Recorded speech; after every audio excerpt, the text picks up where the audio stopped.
Bonjour à toutes et tous. Merci à tous les participants d'être avec nous aujourd'hui. Donc moi je suis Mélanie Gauthier, adjointe à la chef du bureau de la stratégie, de la gouvernance interministérielle et territoriale des politiques de ressources humaines et de l'appui aux réformes. La thématique de ce webinaire, regard croisé public-privé, les bonnes pratiques du management à distance que nous proposons aujourd'hui dans le cadre du mois de l'innovation publique, a rencontré un vif intérêt et on en est ravis. La Direction générale de l'administration et de la fonction publique, la DGAFP, en tant que DRH de l'État, assure une fonction d'accompagnement dans la mise en œuvre des chantiers RH interministériels et interfonctions publiques. Et depuis le début de la crise sanitaire, la DGAFP est aussi mobilisée sur les modalités d'organisation du travail pendant cette période, sur le déploiement du télétravail, sur l'accompagnement des managers et des agents dans ces évolutions. Et la conduite du changement dans ce cadre apparaît en effet essentielle. Et à cet effet, la DGAFP, conjointement avec la DITP, a élaboré et publié un premier guide télétravail et travail en présentiel, quelques repères pour adapter vos pratiques au mode de travail mixte. Et c'est dans cette continuité qu'on a voulu inscrire ce webinaire parce qu'il nous semble essentiel, encore une fois, d'accompagner les managers qui ont un rôle clé et qui sont particulièrement mobilisés et impactés dans la gestion de leur équipe par la situation actuelle. Les aider à trouver des idées inspirantes au-delà de son propre environnement professionnel. Et c'est pour ça que nous avons voulu nous inscrire dans le cadre du mois de l'innovation publique pour proposer une approche un peu différente, en croisant des points de vue et des expériences qu'on n'a pas forcément l'habitude d'entendre ensemble avec ce regard croisé public-privé. Donc un merci tout particulier à nos intervenants présents aujourd'hui pour leur présence et puis pour leur disponibilité. Je laisse, avant de leur laisser la parole, je laisse la parole 2 petites minutes à Sabrina Edroug pour quelques précisions sur le déroulé de ce webinaire. Bon webinaire à tous.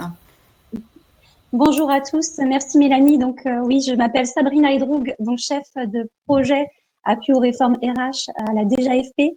Un petit mot pour les personnes qui sont actuellement connectées. Merci beaucoup de votre participation. Vous avez été très nombreux à vous inscrire à ce webinaire, près de 500 inscriptions. Un petit mot pour vous dire que vous pouvez poser vos questions aux intervenants. Vous avez une rubrique questions qui apparaît sur votre écran. Donc, je ferai remonter les questions au fur et à mesure qu'elles arrivent.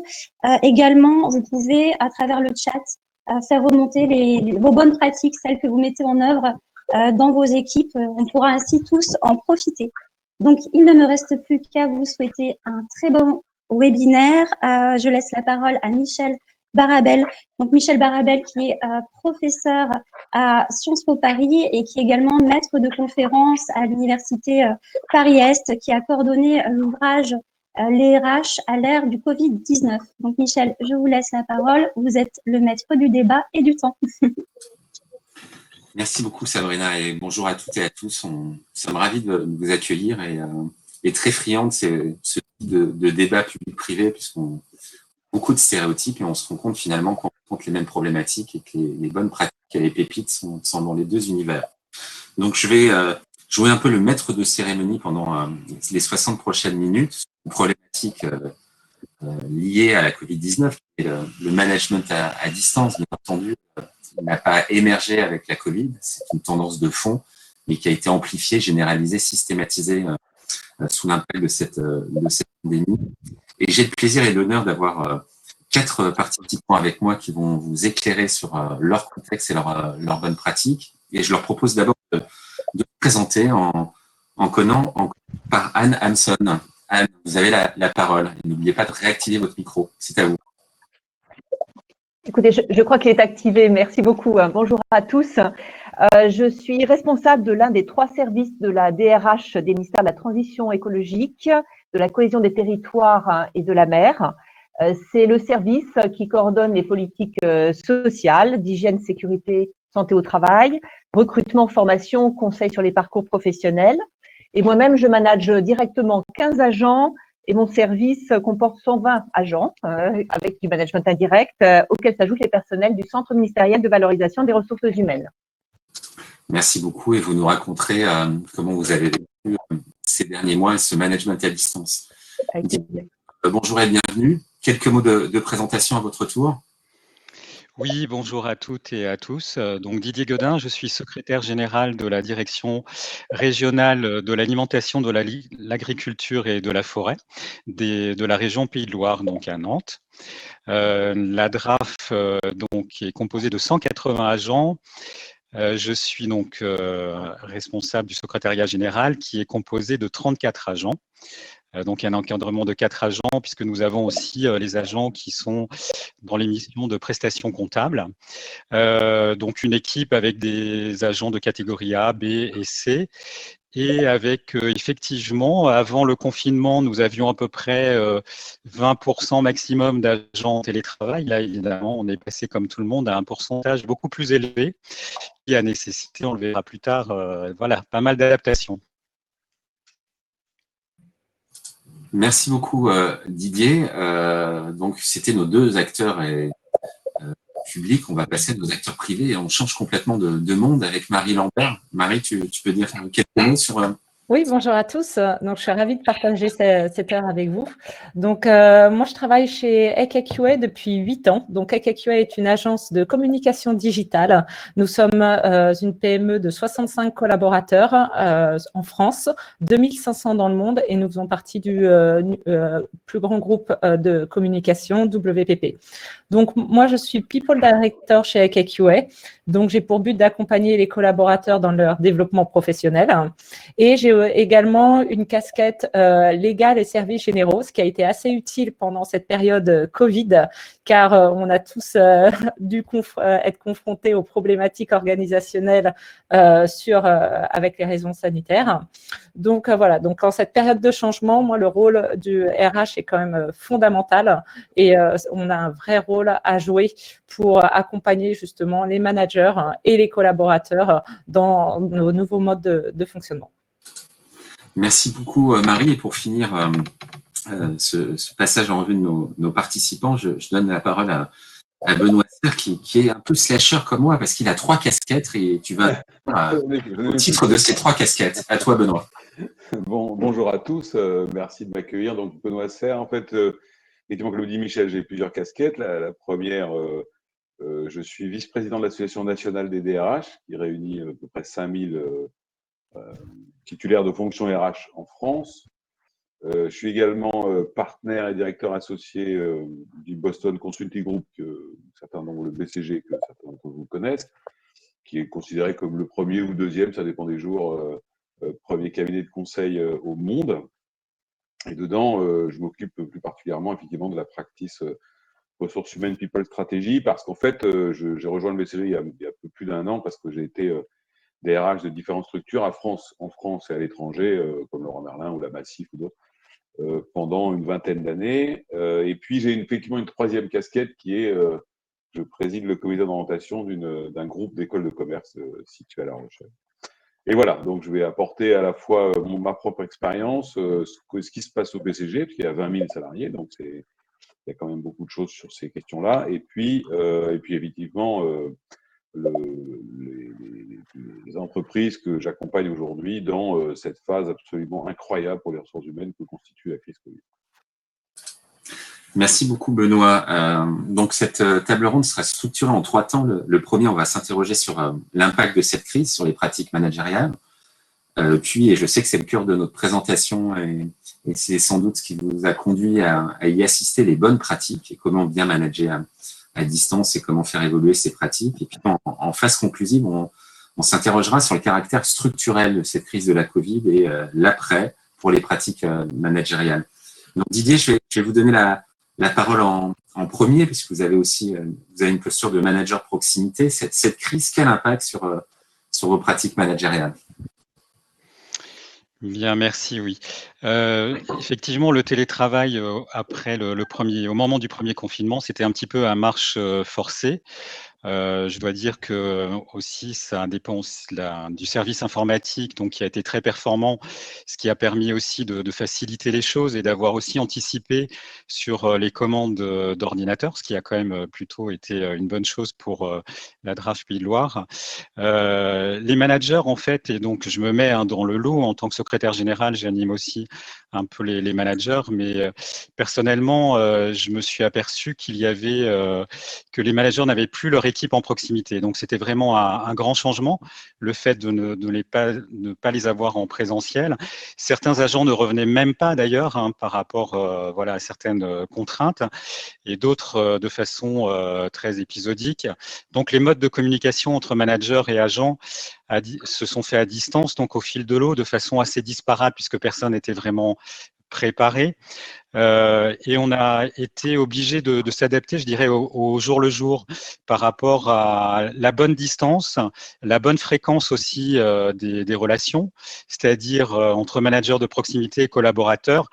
L'idée, c'était la capacité à être présent, mais pas non plus trop présent. C'est-à-dire que on pouvait aussi il fallait respecter certains horaires, c'est-à-dire pas déranger trop tôt, pas aller trop tard, donc respecter comme si c'était des heures de travail normaux. Et on avait une relation qui était un petit peu, disons, qui dépassait celle qu'on avait auparavant. Parce qu'à distance, on est davantage finalement dans la proximité et dans le souhait aussi d'avoir un suivi sur la qualité de vie de nos agents par rapport à la distance. Donc ça, c'était vraiment quelque chose qui était une importance que j'ai notée, à la fois dans l'attente des agents, et aussi la capacité des managers à individualiser leur mode de management. Parce qu'il est évident que les agents, les collaborateurs et collaboratrices n'ont pas réagi de la même façon. Il y en avait qui devaient être assurés, pas rassurés. Les missions prioritaires devaient être bien définies. Ça veut dire qu'il a fallu beaucoup échanger sur les plannings et les missions qui devaient être mises en avant. Donc ça, finalement, on a été, en tant que manager, vraiment sollicité sur beaucoup plus de communication qu'on avait auparavant, parce que bon, finalement, on voyait les gens régulièrement, on pouvait les laisser tranquilles pendant 2-3 jours. On revenait au bout de la semaine, donc tandis que là, on avait vraiment cette nécessité d'avoir une communication quotidienne. L'élaboration des plannings aussi a été quelque chose d'important, de suivre qui était en présentiel, qui était à distance, et puis la relation numérique, parce qu'on est tous avec des niveaux d'appropriation, et je mets les managers évidemment dans le même lot. Donc on a vu qu'il y avait quand même des hétérogénéités très importantes, qui fait que derrière, il y a eu des actions, on en parlera peut-être tout à l'heure, pour les bonnes pratiques, mais prendre tout de suite un retour d'expérience de façon le plus agile possible a été vraiment aussi un atout, je pense, pour la deuxième partie du confinement. Et puis, moi, je pense que c'est aussi nécessaire de rendre le travail plus solidaire encore dans l'équipe, parce que l'idée, c'était vraiment que chacun se dise, oui, je fais un effort, mais derrière, c'est toute l'équipe et chacun y prend sa part. Donc, on a vu que le côté collectif aussi était très important. Donc voilà, la palette du manager devait faire en sorte d'être très large, et on a vu aussi que les managers qui avaient un type de management plus délégatif, des agents qui étaient plus autonomes, évidemment dans ce type de management, étaient quand même favorisés, et il y avait moins d'écart en fait d'ajustement à réaliser. Alors, on verra si vos collègues partagent cette idée, finalement, que certains styles de management s'en sortent mieux que d'autres, en particulier le délégatif. Marie, au regard de ta présentation, agence de communication, structure agile, on a le stéréotype de se dire que ça s'est passé très bien, que vous télétravaillez déjà précédemment de manière collective. Est-ce que c'est le cas, ou finalement, comment de votre côté vous avez vécu cet impact de la crise sur vos pratiques managériales? Alors, ce qui est intéressant, c'est que le télétravail, nous avions défini donc la politique et validé la politique de télétravail 2 semaines avant le confinement. Ça, c'était vraiment une demande de la part des collaborateurs. Donc, on a été confrontés à tester justement le télétravail. Effectivement, pour nous n'avons pas eu des problématiques de matériel ou bien d'outils digitaux. On a un outil SIRH qui fonctionne très bien. Donc, les problématiques ne sont pas apparues à ce niveau-là. C'était vraiment au niveau, c'était vraiment d'ordre managérial et l'aspect humain. Donc, AKQA a beau être, en fait, est une agence, donc, comme je vous disais, nous sommes une PME. Une de nos forces réside sur l'aspect humain et collectif de l'entreprise et justement d'être dans un environnement complètement digitalisé.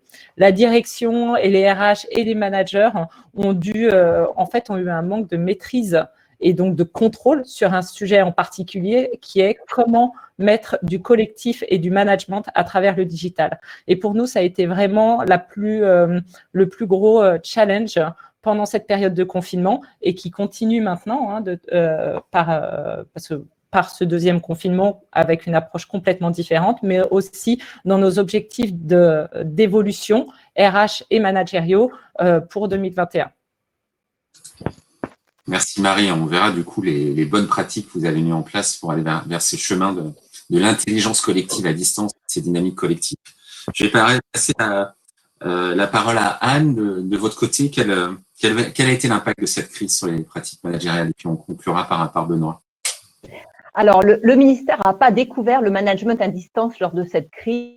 En fait, il existait parce que dans le cadre de réorganisation, certains chefs de service, notamment dans les directions régionales fusionnées, avaient des équipes éloignées les unes des autres et manager à distance, ça voulait dire de temps en temps prendre la voiture ou le train et se déplacer de site en site.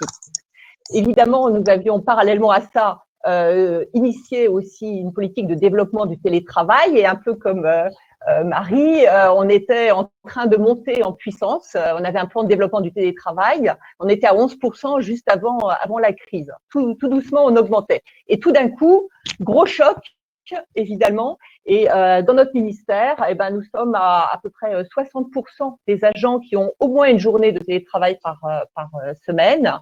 Et si on fait une photographie un jour donné, on est à 45%. On a quand même beaucoup d'agents encore qui sont aussi sur le terrain parce qu'on a un certain nombre de missions qui sont des missions de service public qui ne peuvent être que sur le terrain, l'entretien des routes, le contrôle d'installations classées, etc. Mais c'est vrai que là, il y a eu une éruption du télétravail et du mode hybride et les managers qui étaient un peu prudents, qui avaient des réticences avant, tout à coup, eux-mêmes, ils se sont retrouvés en télétravail. Et puis, ils ont découvert la force du numérique et du digital. Et ils sont mis à l'audio, à la visio, etc.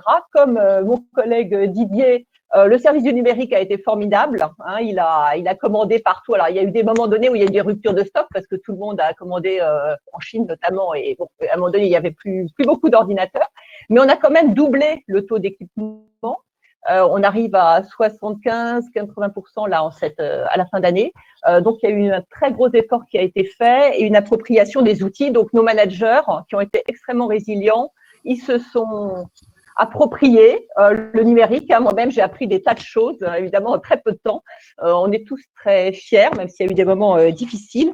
Et juste un exemple, notre cycle de mobilité qu'on faisait, c'est arrivé au mois d'avril, on devait faire tous les entretiens de recrutement d'habitude en présentiel pour permettre aux agents de bouger à échéance du 1er septembre. Eh bien, les managers ont dit, comment on va faire là, pendant la crise? Est-ce qu'on va tout stopper? On leur a dit, non, vous faites tout par visio. Alors, au début, ils ont dit, oh, mais c'est pas pareil, la visio, le présentiel. Et en fin de compte, ils l'ont fait. On a un petit peu reculé. On a donné une semaine de plus en mai pour ceux qui voulaient absolument avoir un entretien en présentiel. En fait, très peu l'ont utilisé. Ça s'est globalement plutôt bien passé. On a réussi à adapter chacun nos pratiques et les pratiques managériales, y compris sur des actes aussi essentiels que le recrutement d'un collaborateur. Merci beaucoup, Anne. Alors, Benoît, je ne sais pas quelle casquette tu vas choisir en premier, peut-être ta casquette de manager toi-même qui a basculé. Oui, mais je suis pas totalement schizophrène, donc je commence seulement à l'être. Non, en fait, il y a trois choses. D'abord, la première chose, c'est que sur le plan du management, il est intéressant d'observer que les enseignements qu'on a eus pour la première période de confinement se sont révélés assez différents de ceux de la deuxième période, en réalité. Ça, c'est vraiment, et je l'ai observé à la fois sur ma casquette du BCG, et puis je l'ai observé un peu partout. Sur le management, en fait, le premier confinement, sous l'effet de l'urgence, on a constaté une prise de responsabilité du management extrêmement forte, en fait, qui s'est du coup un peu sacrifié sur l'affaire. C'est-à-dire qu'ils ont développé une capacité à accompagner leurs collaborateurs, à faire en sorte que ça se passe bien, à maintenir le lien, à essayer de faire continuer les projets qui étaient en cours, quelquefois à leur propre détriment d'ailleurs. Ils ont adapté la capacité de bienveillance. Bon, certains d'ailleurs se sont retrouvés perdus parce qu'ils avaient le sentiment de ne pas avoir de lien ou de ne pas avoir d'influence managériale sur leurs équipes parce qu'ils ne les voyaient pas. Et d'autres se sont révélés, certains d'ailleurs, j'en ai plusieurs en tête, qui n'étaient pas perçus comme des managers extrêmement leaders ou qui emportaient leurs équipes, se sont révélés incroyablement efficaces pendant la période parce que le système avait changé, il fallait être plus dans les soft skills et un peu plus dans la confiance et dans l'autonomie que dans une espèce de simili-charisme qui quelquefois sert de modèle de management à certains managers. Donc ça, c'est la première période. Et du coup, les managers s'étant pas mal sacrifiés, ça s'est passé. Alors évidemment, il y a eu des adaptations informatiques, des adaptations d'organisation. Dans l'entreprise dans laquelle je suis aujourd'hui, le système informatique était à un très très bon niveau, donc il n'a pas eu de problème de ce côté-là, parce que le métier s'y prête fort bien. En revanche, on a constaté petit à petit et de plus en plus rapidement un épuisement des managers qui devaient à la fois tenir leur rôle et en même temps eux-mêmes gérer la situation de télétravail et qui ont fait des efforts absolument énormes pour ne pas reproduire à distance l'organisation du travail tel qu'il est quand on est en physique. Et l'erreur, elle était là, en fait. C'était d'essayer de reproduire. Et puis, le deuxième confinement est arrivé, et là, je vous partage une véritable inquiétude. Je pense que la ligne de management dans beaucoup d'organisations est littéralement celle qui est le plus en danger dans ce deuxième confinement. À la fois parce qu'ils sont obligés d'animer des équipes alors que les entreprises ou les organisations ont moins de projets qu'en mars, puisqu'elles ont toutes vécu. En mars, elles vivaient sur le passé. D'une certaine manière. Elles avaient une dynamique, donc il fallait essayer de poursuivre la dynamique tant que faire se peut. Dans beaucoup d'organisations, octobre, elles étaient un peu en stand-by, notamment dans le privé en particulier, depuis des mois. On ne savait pas très bien, vous vous souvenez, l'été est passé, les gens ne voulaient pas revenir, certains voulaient revenir, enfin, c'était un peu compliqué. Donc l'animation managériale s'est révélée encore plus compliquée, encore plus difficile, avec en plus à gérer, si c'était au premier confinement une forme d'inquiétude sanitaire, au deuxième, une inquiétude sur l'emploi, une inquiétude sur mon avenir, une inquiétude sur qu'est-ce qui se passe dans l'entreprise, qu'est-ce qu'on va devenir, est-ce qu'il va y avoir des licenciements, est-ce que l'entreprise va survivre, est-ce que je vais garder mon job. Et tout ça, ça a considérablement augmenté la charge mentale des managers sur ce deuxième confinement.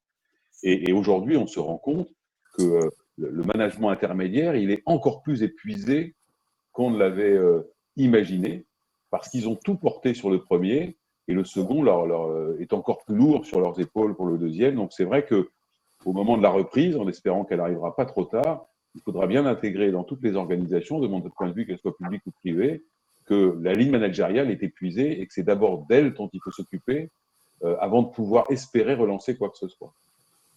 Merci beaucoup, Benoît. La parole à Sabrina pour savoir s'il y a des questions dans le chat, s'il y a des gens qui nous sollicitent déjà. On a beaucoup de questions sur le chat. Il y a quand même 300 connectés, donc effectivement beaucoup de questions qui remontent, mais qui sont plutôt des difficultés que les managers remontent. Didier, la notion d'autonomie que vous avez évoquée fait pas mal réagir. On a des managers qui nous disent « Moi, j'ai l'habitude de laisser mes équipes autonomes, mais pour autant, j'ai du mal à conserver le lien du collectif à distance. » Ça, c'est une première difficulté qui remonte assez souvent. Également, l'idée des choses très concrètes, c'est comment on fait pour mélanger dans une équipe des gens qui ont déjà leur routine et des gens qui arrivent, des managers qui prennent leur poste et qui disent qu'ils ont beaucoup de difficultés à prendre leur poste dans un contexte comme celui-ci. Et les managers sont pas mal en demande de conseils pour savoir comment ils peuvent animer une équipe à distance, des petits conseils concrets, des petites astuces que vous pourriez leur donner. Du coup, Sabrina, ça tombe très bien parce que la deuxième partie de notre table ronde, c'est justement les bonnes pratiques que vous retenez de cette période et on va un petit peu inverser le casting. Donc, on va commencer par toi, Benoît, fort de ton constat, hein, effectivement, moi que je partage aussi à titre personnel, finalement un premier choc, un sursaut de survie sort, et puis la répétition des chocs interroge la résilience, puis l'incertitude. Donc effectivement, je partage ton inquiétude. Néanmoins, quelles bonnes pratiques pour toi ont émergé? Qu'est-ce que tu veux partager comme conseil à ces différents managers qui nous écoutent? Alors, la première bonne pratique extrêmement concrète, c'est que, et pour l'avoir fait nous-mêmes, hein, on a fait deux choses. La première, c'était très vite, on a proposé des rituels à nos managers.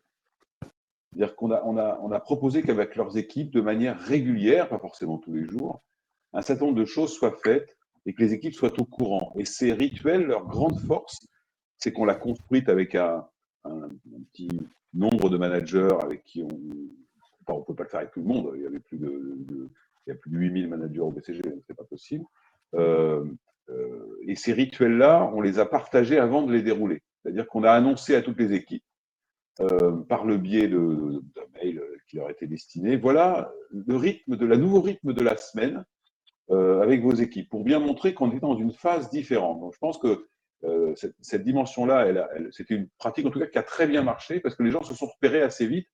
On a essayé de leur donner un cadre, en fait, et non pas en leur disant, l'idée c'était de ne pas leur demander de le trouver par eux-mêmes, parce que ça rajoutait encore de l'inquiétude, de la charge mentale. Ça, c'est le premier petit truc qu'on a eu.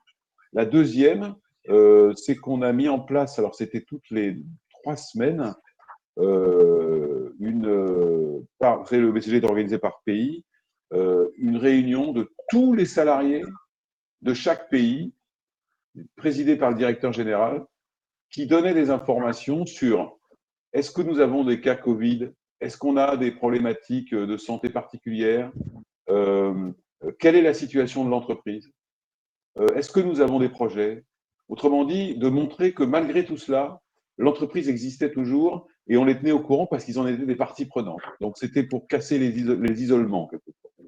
Ça, c'était une deuxième, c'était une forme de rituel, d'ailleurs, un rituel collectif, en fait.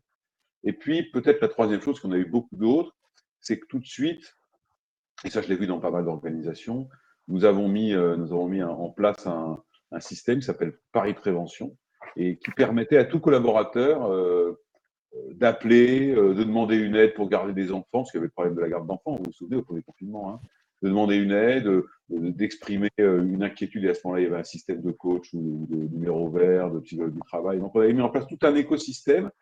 Le message principal, c'était de dire, la vie continue, il y a du travail, nos clients nous attendent, vous n'êtes pas tout seul, et si vous vous sentez tout seul, pour une raison qui vous est propre, la règle, c'est que l'entreprise met à votre disposition un certain nombre de moyens pour ne pas être tout seul avec votre problème. Et puis le dernier point, et je finirai par là, qui à mon avis était important, c'est qu'on avait pris l'habitude d'une certaine manière, et on avait demandé à tous les partenaires, toutes les réunions commençaient par « Comment allez-vous » et « Où êtes-vous » ?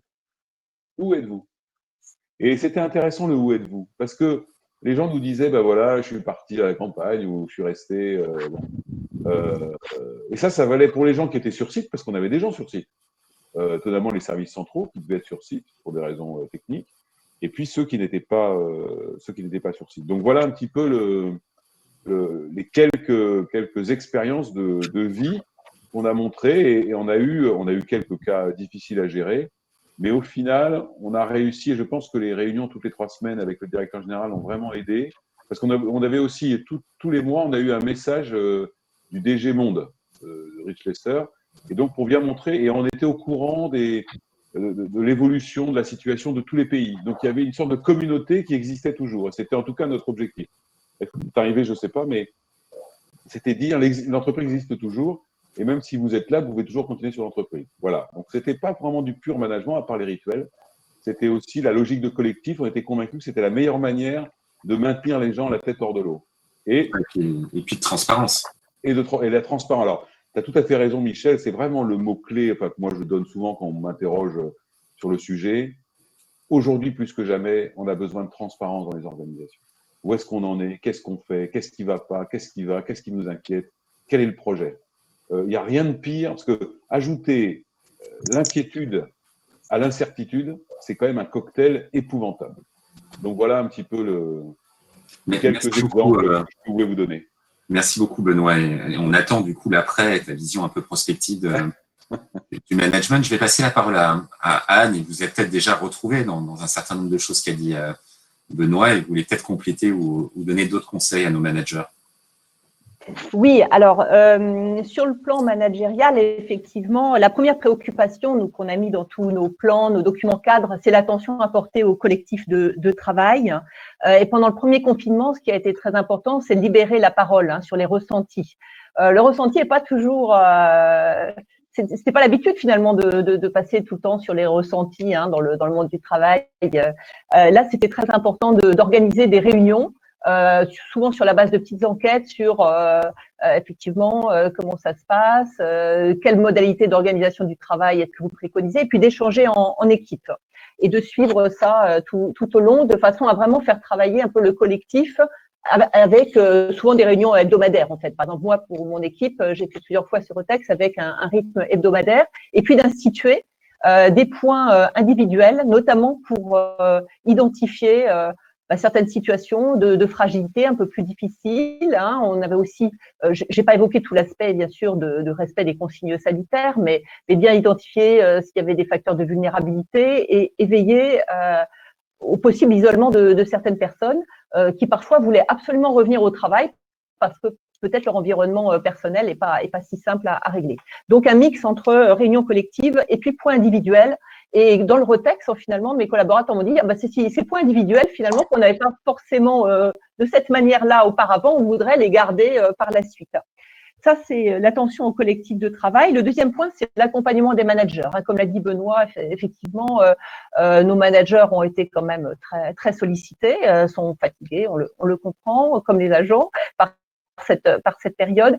Il s'est monté des groupes de pairs, ce qui a très très bien marché. C'est une offre de nos centres de valorisation des ressources humaines pour aider à animer. Il suffit juste d'animer en fait des groupes de pairs, des groupes de cadres qui vont exprimer leurs problématiques, souvent sur des temps assez courts, 1 heure, 1 heure et demie, ça suffit largement, un peu en dehors peut-être des plages les plus sollicitées, et où chacun peut porter une problématique et les autres apporter, un peu comme dans le cadre du co-développement, des solutions. Donc, c'est aussi une bonne pratique. L'information très importante, la communication interne a explosé pendant cette période. Nous avons eu aussi bien la parole de nos ministres, donc de nos plus hauts dirigeants, de notre secrétaire général à intervalles réguliers, aussi pour donner du sens et apporter un soutien. Donc, c'est important. On a vraiment eu aussi un dialogue social extrêmement dense, puisque on en doit être à notre 14e CHSCTM, par exemple, et c'est aussi un autre vecteur d'information et de création du consensus. Voilà, pour soutenir toutes les actions et réfléchir sur ce qu'on peut faire pour soutenir le collectif et les individus. Voilà, il y a eu beaucoup d'autres choses. On a mis aussi en place, peut-être dernier exemple, après Allez, un dernier pour la route. Un dernier pour, voilà, c'est un salon de lecture où on a un peu compilé toute la documentation qu'on a pu trouver sur ces sujets-là, bonne pratique dans le privé, dans le public. Et je vous dis juste de taper, par exemple, pour les auditeurs, CEDIP, CEDIP, et vous trouverez en plus de tout ce que peut faire la DGAFP, beaucoup de ressources en ligne aussi qui peuvent servir aux pratiques managériales. Merci beaucoup, Anne. Alors, Marie, chez ACA, oui. Quelle bonne pratique vous avez à partager avec les managers. Et juste avant, Marie, au-delà des questions peut-être, et c'est pour ça, dans le chat, donnez-nous vos conseils et bonnes pratiques qu'on pourra consolider. À toi, Marie. Donc, en fait, nous, chez AKQA, on a mis donc, en fait, les bonnes pratiques ont émergé grâce à un vrai travail collaboratif, et ça, j'insiste vraiment là-dessus, entre la direction, les RH et nos représentations du personnel. C'est quelque chose qu'on a vraiment mis en place pendant le confinement et qu'on continue de faire, et ça nous a permis de mettre en place en collectif donc certaines actions. Donc, je vais vous en expliquer quelques-unes. Donc, je rejoins Benoît sur le collectif. On a mis en place des meetings d'agence hebdomadaires, donc pour parler de divers projets, donc parler des projets sur lesquels les équipes travaillaient, mais aussi donner de la visibilité sur l'entreprise. Je pense qu'il y a vraiment l'aspect de la transparence, la visibilité et je dirais aussi l'écoute est primordial. De par les points RH ou des représentants du personnel, on avait parfois certaines requêtes, certaines inquiétudes. Donc, on essayait de répondre au mieux pendant ces réunions-là aux attentes des collaborateurs. Et on utilisait aussi ces moments-là pour présenter quelques bonnes pratiques telles que le droit à la déconnexion, l'empathie digitale. Donc ça, ce sont des sessions qui ont été vraiment très appréciées en meeting d'agence. Ensuite, on a constaté, et je pense que vous êtes plusieurs à l'avoir vécu, la problématique temps, à être submergé par beaucoup de réunions toute la journée et à pas pouvoir travailler. Donc, on a décidé avec le management, pareil, de limiter les réunions au matin et pour vraiment les projets essentiels et limiter la durée de temps des réunions à 25 minutes ou 55 minutes. Pourquoi 25? Tout simplement parce que d'une réunion à une autre, ça permet de déconnecter, souffler un peu, se reconnecter. Et le fait d'avoir mis en place cette routine a vraiment assaini le quotidien des équipes. Et après, ensuite, on avait mis en place des sessions de hangout pour tout ce qui est gestion de projet. Donc, par exemple, des projets qui étaient en phase de production, les équipes avaient un hangout dédié leur permettant de communiquer si besoin. Donc, ça, c'était vraiment sur l'aspect collectif. Ensuite, on a mis en place aussi un programme de suivi et de formation pour les managers.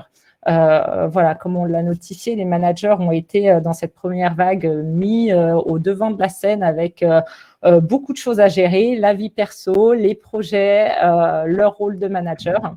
Donc, en tant que RH, on a développé des canaux de communication. J'ai mis en place des canaux de communication pour les managers, donc une chaîne Slack dédiée, une chaîne, un groupe d'email dédié aux managers, permettant d'échanger, en fait, de partager des bonnes pratiques ou des process. Je rejoins Anne sur les sessions d'échange. Alors, Anne, c'était plutôt en pair, mais on a fait des sessions de discussion bimensuelles qu'on continue de faire, d'ailleurs. Toutes ces pratiques-là, c'est des pratiques qui durent dans le temps. Donc, ça montre vraiment leur efficacité. Donc, des sessions bimensuelles sur des thématiques diverses et variées. Donc, c'était sous des formats de 40 minutes sur la gestion de conflits, par exemple, réexplication, accompagnement sur les process internes. Donc voilà, on commence à nourrir vraiment un vrai besoin de communication et de partage d'expériences et de bonnes pratiques entre managers. Ensuite, un accompagnement individuel. Donc ça, c'était vraiment dédié au RH. Pendant la phase de confinement, toutes les 2 semaines, il y avait un check-in pour tous les collaborateurs, ce qui est faisable quand on est 65 personnes. Et maintenant, je vous dirais, à peu près tous les mois, je fais toujours un petit check-in auprès de chaque collaborateur pour s'assurer que tout va bien et leur rappeler à chaque fois qu'ils doivent parler, ils doivent dire les choses, ne pas être dans une situation de repli, ce qui est parfois la complexité du télétravail. On peut se renfermer un peu sur nous-mêmes. Voilà. Et pour finir, on avait mis en place, on a dû faire face à la situation de crise et mettre en place l'activité partielle. Et pendant cette période-là, nous avons mis en place des formations justement pour les collaborateurs axées sur les soft skills et le management. Donc tels que devenir manager, efficacité professionnelle ou posture de leadership. Voilà. Merci beaucoup, Marie. Pour finir, Didier, avant que Sabrina nous partage des retours, des questions de la salle, de votre côté, quelles sont les bonnes pratiques que vous retenez?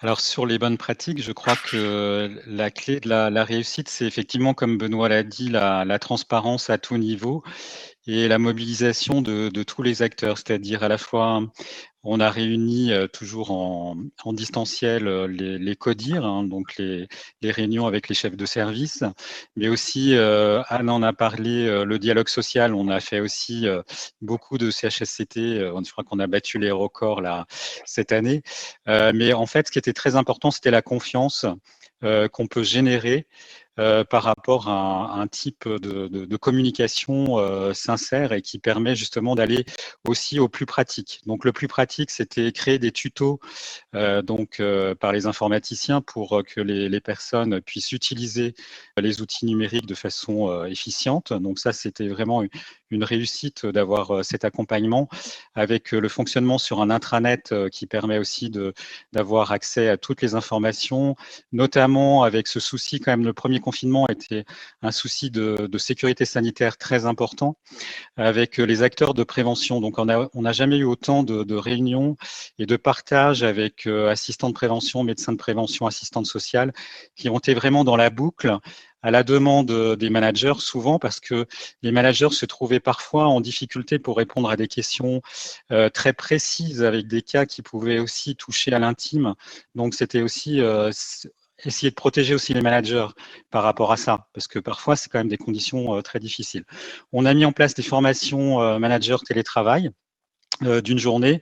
On a mis en place des systèmes par la direction de la formation qui s'appelle Starter et en fait qui permet pendant 2 heures, donc on n'a pas besoin de s'inscrire auparavant, mais on sait qu'on a un créneau c'est un peu un partage de développement personnel. Donc ça peut être sur des sujets purement informatiques, mais organisationnels. Enfin, tout est ouvert, pas de contrôle à ce niveau-là. On a un numéro vert également, une cellule d'écoute, donc sur la partie sanitaire. Pour moi aussi, ce qui a été utile, c'est les espaces collaboratifs type Osmose.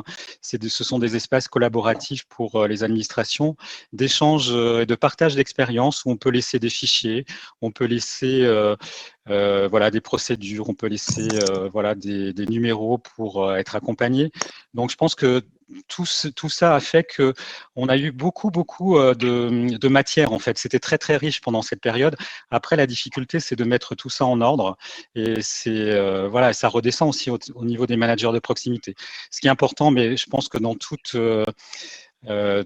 situation vraiment difficile, c'est aussi l'impulsion de la direction, c'est-à-dire laisser cette autonomie. Alors, je reviens sur l'autonomie. Certes, c'est pas parce qu'on a un management par délégation que tout va être rose, mais en fait, on a quand même cette richesse aussi des agents. C'est ces retours d'expérience qui vont enrichir en fait la communauté de travail. Donc, le retour d'expérience du premier confinement a été fort utile par rapport à ce qu'on vit maintenant, mais qui n'est pas vécu, effectivement, je suis d'accord avec Benoît, de la même façon. Très bien, Didier. Et dernier point, c'était sur l'équité. Voilà. Par contre, Didier, je suis désolé, on ne vous entend pas. Donc, gardez votre point, c'est juste un problème de... Oui. Et puis Oui, excusez-moi. L'équité, c'était juste avoir les mêmes règles, avoir une charte aussi du télétravail. Donc, on a parlé de fait de pas déranger les agents à n'importe quelle heure. Ça vaut aussi pour les managers, parce qu'ils se sont beaucoup investis, comme l'a dit Benoît, mais on ne dérange pas un manager à 23 heures. Donc, voilà, il faut aussi savoir raison garder. Merci Didier. Alors, on aura retenu que dans le public, vous avez Osmose, alors que dans le privé, on utilise des acteurs américains comme Slack ou bien Hangout. Mais c'est les mêmes finalités, finalement, d'outils de communication. Une vraie convergence aussi sur la nécessité de créer des rituels, de travailler la transparence, la confiance et l'intelligence collective. Sabrina, est-ce qu'on a eu aussi des bons conseils de nos managers connectés? Oui, plein de bons conseils. En fait, les managers rivalisent de bonnes idées sur le chat.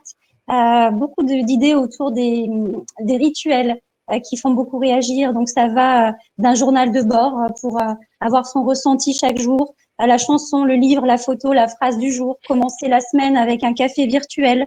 Beaucoup de managers aussi insistent sur l'idée qu'il faut impliquer la hiérarchie et les partenaires sociaux qui ne sont pas tout seuls, en fait, pour créer du lien collectif. La notion de confiance revient très, très souvent dans les remontées des managers.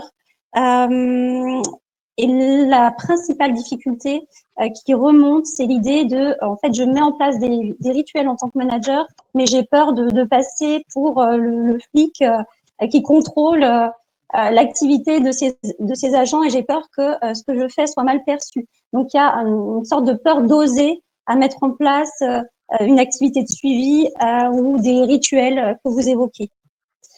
Et Didier, une question sur l'outil Starter que vous avez évoqué. Certains vous demandent un peu plus de précision sur cet outil.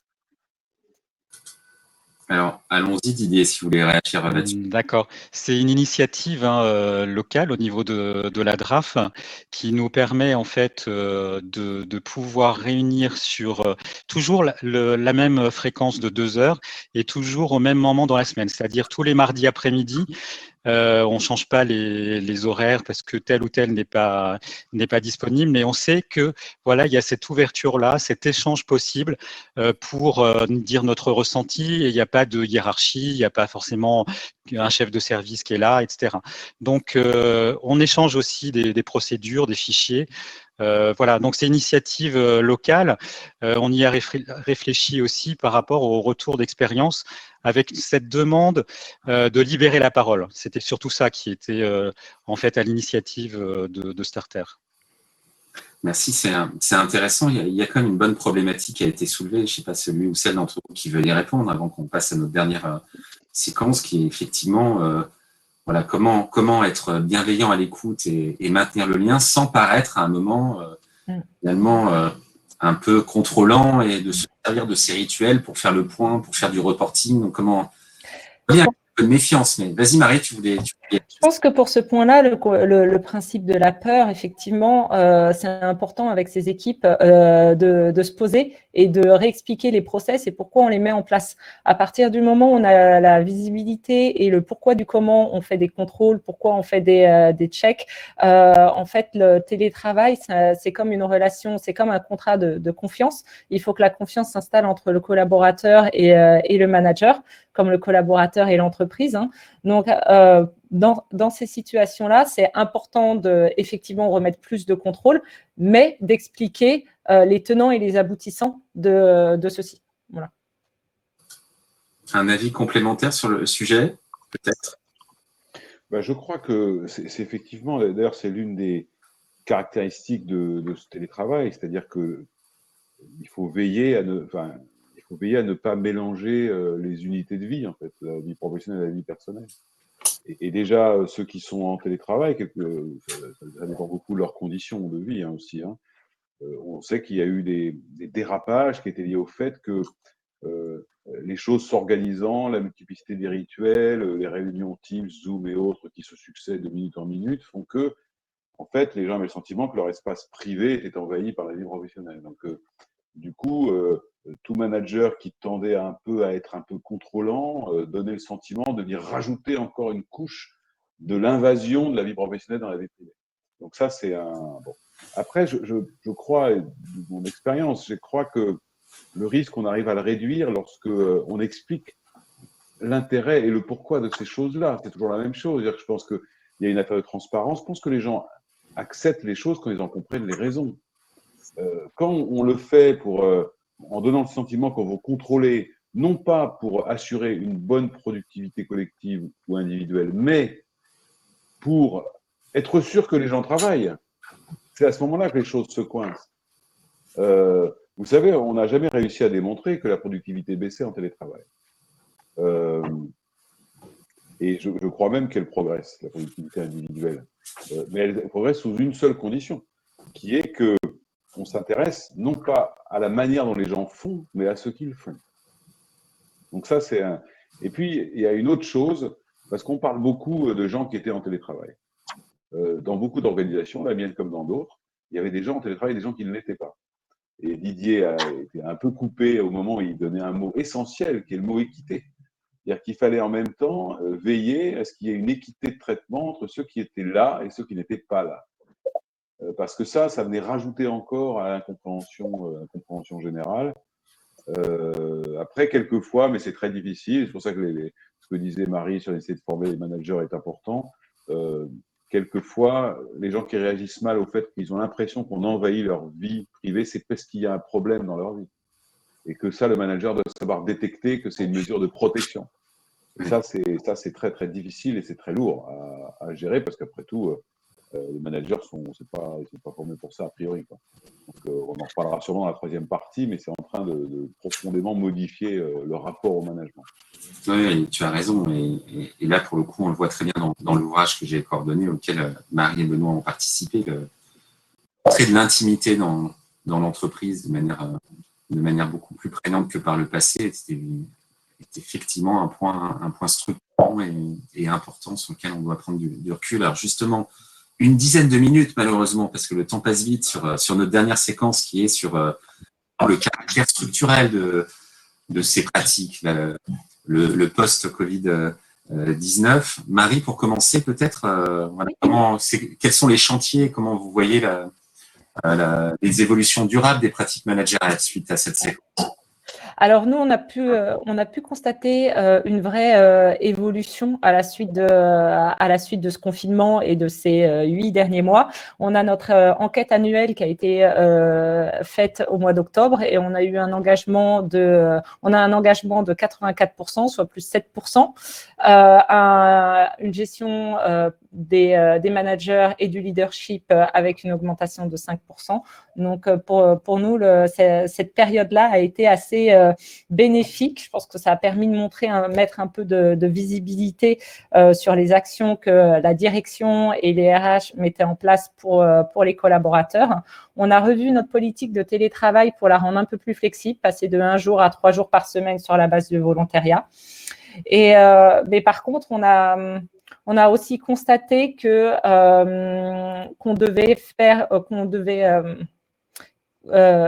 devait avoir une refonte sur certaines pratiques. Effectivement, chez EKQA, on est organisé par département, donc on travaille vraiment de façon transverse sur les projets, mais on a constaté, de par les réunions qu'on a entre managers et autres, que nos pratiques managériales sont très différentes et nos process également, et donc ces pratiques-là restent très silotées. Donc ça va vraiment être un axe de développement pour 2021. Comment homogénéiser nos pratiques managériales tout en ayant après des façons de manager différentes, mais au moins avoir des process similaires. Ensuite, pour développer cela, on va mettre en place donc un catalogue de formation de management pour les managers, donc individualisé selon les niveaux, les managers en devenir, les managers en activité et les managers plus seniors.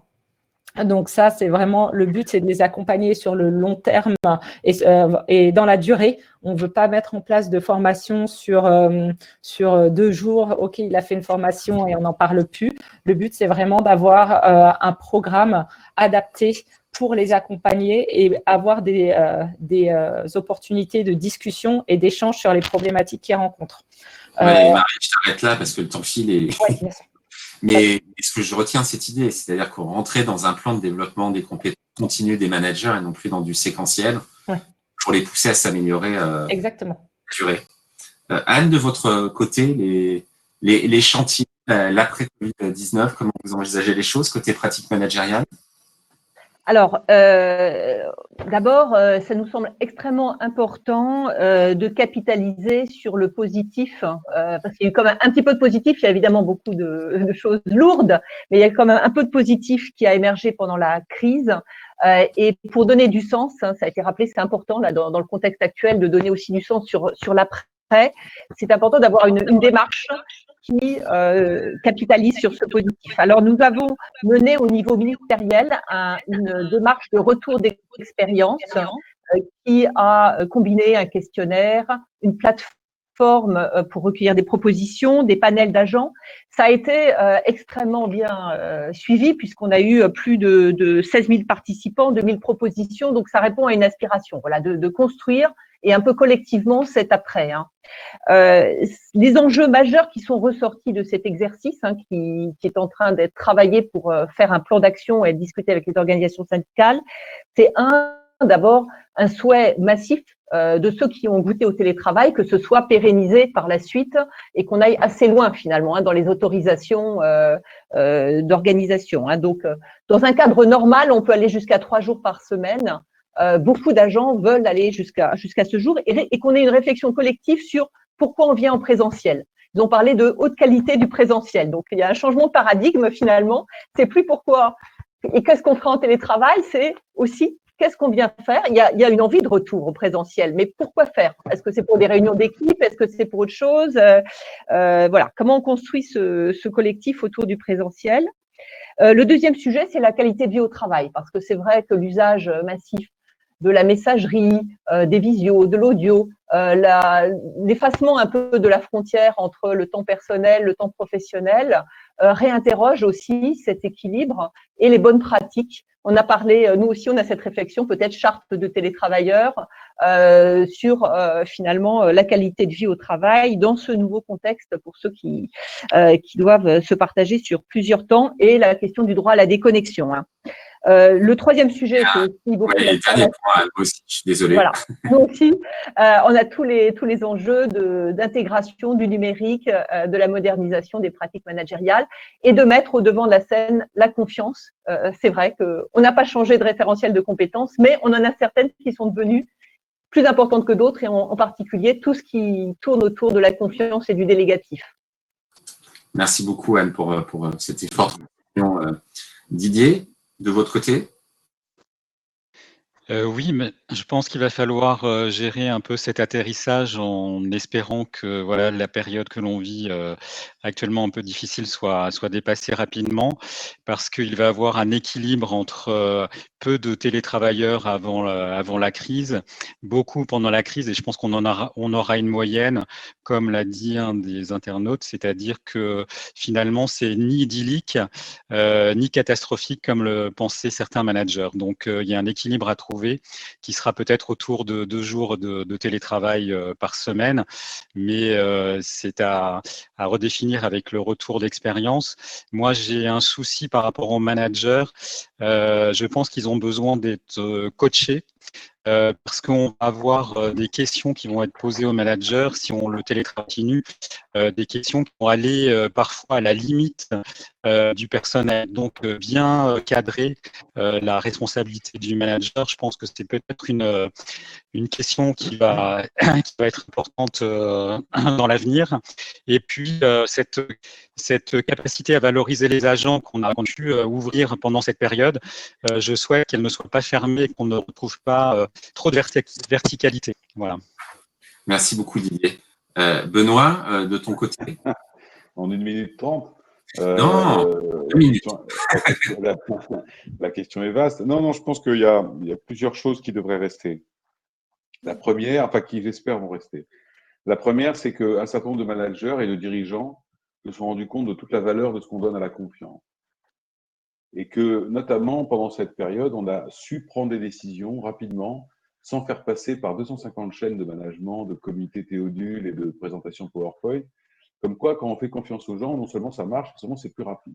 La deuxième caractéristique, c'est que je pense qu'on ne reviendra pas en arrière. C'est-à-dire que le télétravail va devenir une alternative au travail.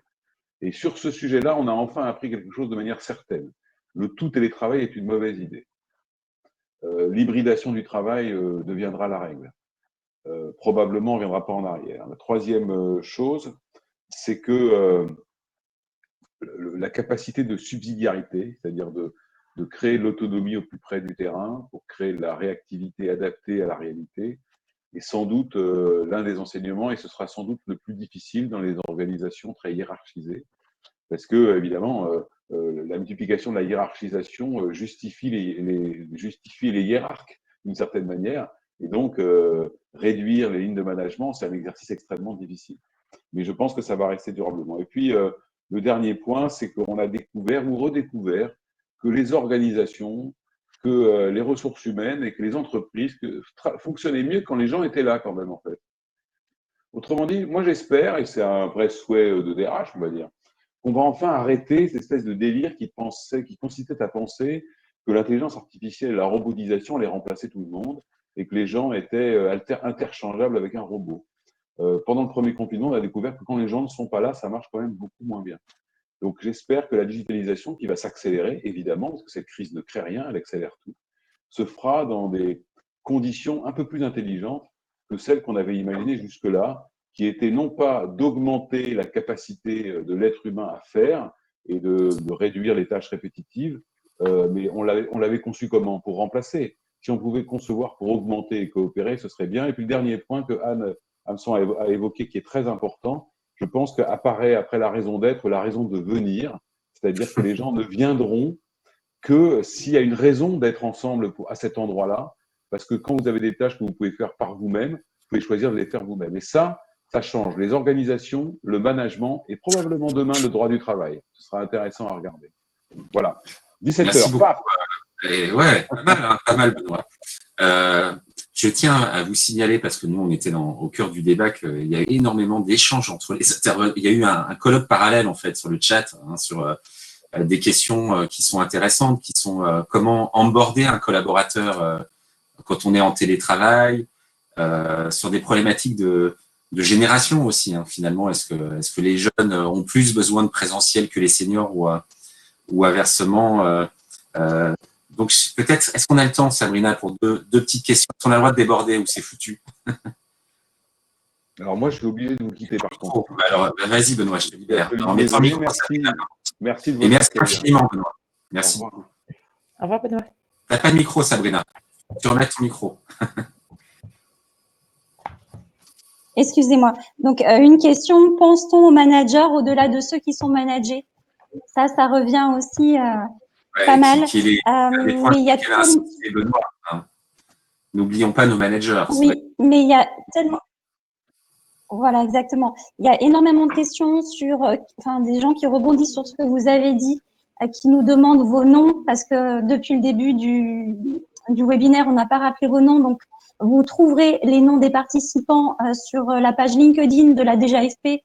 Vous allez sur le post de l'événement, vous allez retrouver leurs noms. Vous êtes tous sur LinkedIn, vous avez tous un compte. Donc, vous pouvez aussi rentrer en contact si vous souhaitez poursuivre les échanges. Je pense que vous serez d'accord, vous, les intervenants.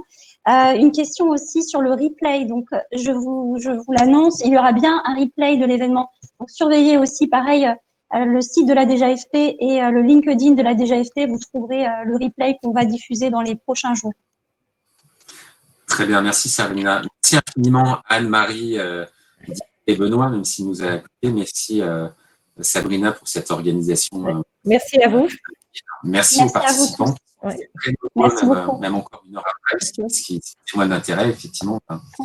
La suite sur les réseaux sociaux pour échanger sur cette C'est vrai qu'il y a beaucoup de sujets. L'onboarding, entre autres, est un sujet fascinant sur comment les accompagner. Il y a vraiment des choses très intéressantes à faire, assez simples et qui peuvent vraiment changer le quotidien d'une intégration et donc d'un début d'expérience collaborateur positif au sein d'une entreprise. Donc, peut-être une prochaine fois. Merci beaucoup et bon courage à tous pour ces derniers jours de confinement, deuxième vague, en attendant les annonces de ce soir. C'est ça. Merci à tous. Merci à tous. Merci. Merci. Merci. Au Au revoir. revoir. Au revoir.